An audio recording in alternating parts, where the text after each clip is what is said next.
ఒక రాజు దేవుని మాటను తిరస్కరించాడు. ఒక దేశం శిక్షను ఎదుర్కొంది. 3 తెగుళ్లు ఐగుప్తును వణికించాయి. ఇశ్రాయేలీయులు బానిసలుగా బాధపడుతున్నారు. వారిపై పని కఠినంగా మారింది. ఫరో హృదయం గట్టిపడింది. యెహోవా మోషేను పంపి, నా ప్రజలను పంపించు అని చెప్పమన్నాడు.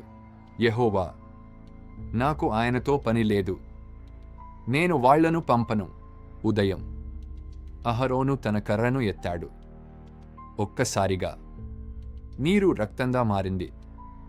చేపలు చచ్చిపోయాయి. 7 రోజులు ఐగుప్తు దాహంతో బాధపడింది.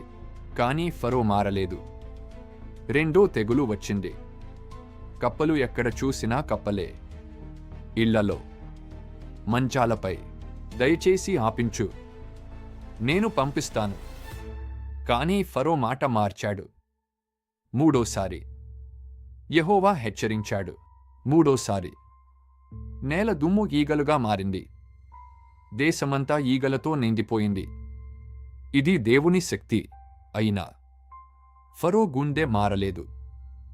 దేవుని శక్తి ఇంకా పూర్తిగా కనిపించలేదు. నా పేరు యెహోవా అని వారు తెలుసుకుంటారు. ఇర్మియా 16:21